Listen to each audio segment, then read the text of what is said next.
যাতে সবাই ভালোভাবে চলে এবং গ্যাসটা যেমন অ্যাভেলেবেল হয় নেই, অ্যাভেলেবেল থাকা উচিত। এলপিজি গ্যাসের এত যে দাম, সে দাম অনুযায়ী আমাদের চালিয়ে আমরা পত্তা করতে পারছি না।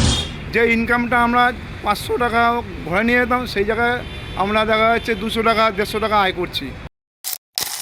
নমস্কার, আমি নিউজ পোল বাংলা থেকে শ্রাবণী রায় বন্দ্যোপাধ্যায় ইতিমধ্যে দাঁড়িয়ে রয়েছি এয়ারপোর্ট 1 নম্বরের অটো স্ট্যান্ডে এবং আমরা জানি হু হু করে বাড়ছে পেট্রোল এবং গ্যাসের দাম।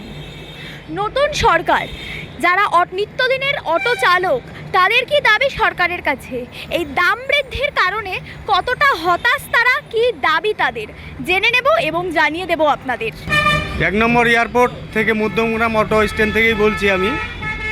আমাদের যে এলপিজি গ্যাস 2 মাসে প্রায় আমাদের 40 টাকা মতন বাড়ানো হয়েছে। এতেও আমরা খুব কষ্টকরভাবে আমরা পরিষেবা দিচ্ছি প্যাসেঞ্জারকে।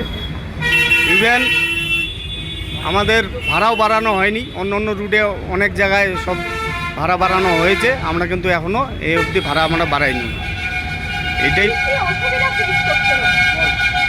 অসুবিধা বলতে আমাদের যে গ্যাস ভরলে আগে আমাদের 350 থেকে 400 টাকার মধ্যে হয়ে যেত, সেই জায়গায় আমাদের 700 থেকে 800 টাকা গ্যাস খরচা, জ্বালানি খরচা লাগছে। তাদের আমাদের হচ্ছে যে ইনকামটা আমরা 500 টাকা ঘরে নিয়ে যেতাম, সেই জায়গায় আমরা দেখা যাচ্ছে 200 টাকা 150 টাকা আয় করছি। এতে আমাদের সংসার চালাতে পারছি না, খুব আমাদের অসুবিধা হয়ে যাচ্ছে। এই যে সরকার যদি কোনো একটা ব্যবস্থা নেয় খুব ভালো হবে আমাদের। আমরা তো গরিব মানুষ, আমরা করে খাই, পারছি না। আর রাস্তাঘাটের লোকজন নেই, পুরো ফাঁকা, সব ছুটির সময় তো আমাদের খুব অসুবিধা হয়। এইগুলো যদি একটু দামটা কমলে পরে আমাদের খুব ভালো হতো।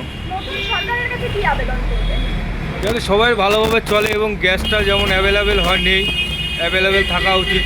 সেটাও প্রবলেম হচ্ছে, গ্যাস ঠিক মতন পাওয়াও যাচ্ছে না।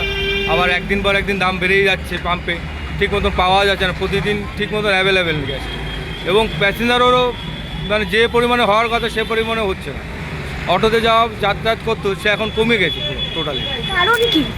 কারণ কি বুঝতেই পারছি না সেটা। সে সবারই সংসার চালাতে অসুবিধা হচ্ছে, সব মালিক ড্রাইভারদের সবাই চালায়। এটা তো অনেক দিন ধরে হচ্ছে, তো নতুন সরকারকে কি বলবেন এটা দেখতে? অবশ্যই বলবো, যাতে সবাই ঠিক মতনভাবে চলতে পারে এবং ভালোভাবে সংসার চালাতে পারে সবাই মালিক। সবাই তো রোজগার যদি কম হলে যা হয় এখন। নতুন সরকার এসছে, মনে হয় কিছু পরিবর্তন হতে পারে। আগে যা ছিল তার থেকে তো মনে হয় বেটারই হবে। কিন্তু কথাটা হচ্ছে এটাই, এলপিজি গ্যাসের এত যে দাম, সে দাম অনুযায়ী আমাদের চালিয়ে আমরা পত্তা করতে পারছি না। প্রায় দিনের পর দিন এটা বাড়তেই রয়েছে। একটু দামটা কমলে মোটামুটি আমরা অটোটা চালিয়ে পরিষেবা দিতে পারবো মানুষকে। কিন্তু আগামী দিন যে গ্যাসের দাম যে এত বাড়ছে, মনে হয় না যে আমরা পরিষেবা দিতে পারবো অটোতে। কেননা গ্যাস অনুযায়ী আমাদের মাইলেজ বা ইনকাম দুটোর মধ্যে একটাও হচ্ছে না। চালাতে হয়, চলছে, পেট চালাতে হয়, কোনো রকম চলছে। কিন্তু আমরা ড্রাইভার, মালিককেও দিতে হয়, আমাদেরও নিতে হয়। কিন্তু গ্যাস যদি সবই নিয়ে চলে যায়, তার মালিককে বা আমরা কী দেবো, বা আমরাও বা কী ঘরে নিয়ে যাবো? সবারই তো সংসার আছে।